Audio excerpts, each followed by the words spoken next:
Iran has summoned the Russian ambassador to Tehran due to a joint statement between Russia and the Gulf Cooperation Council, GCC, challenging Iran's ownership of 3 islands in the Persian Gulf. The Iranian Foreign Ministry protested against the statement and urged Russia to revise its stance on the disputed islands. The Russian envoy assured Iran of its respect for its territorial integrity and pledged to convey Iran's protest to Moscow. Iran's foreign ministry spokesman rejected the statement, asserting that the islands have always belonged to Iran and such statements undermine Iran's friendly relations with neighboring countries. The joint statement by Russia and the GCC questions Iran's sovereignty over the islands of Greater Tunb, Lesser Tunb, and Abu Musa. The statement expresses support for the UAE's efforts to resolve the issue peacefully through bilateral negotiations or the International Court of Justice, in accordance with international law and the United Nations Charter.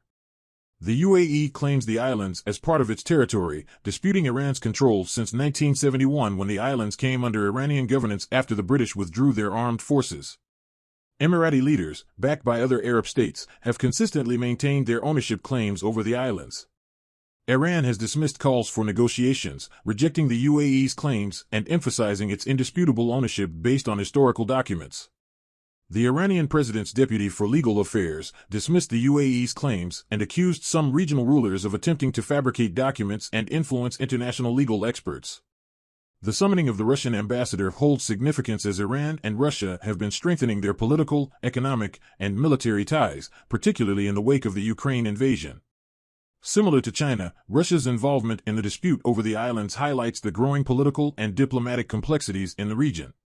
Previously, Iran summoned the Chinese envoy following a joint statement between China and the GCC supporting the UAE's right to pursue international resolution on the ownership of the islands. Iran and China have been working on improving bilateral relations, including signing agreements during Iranian President Ebrahim Raisi's visit to Beijing. China facilitated an agreement between Iran and Saudi Arabia, leading to the re-establishment of diplomatic relations and increased regional diplomatic activity. The joint statement by Russia and the GCC expresses support for the Iran-Saudi Arabia agreement, hoping it will contribute to resolving differences and disputes through dialogue and diplomacy. The summoning of the Russian ambassador underscores the evolving dynamics between Iran, Russia, and the Gulf countries. The situation highlights the ongoing territorial disputes in the region and the complex web of diplomatic relations and alliances at play. I would appreciate it if you would subscribe.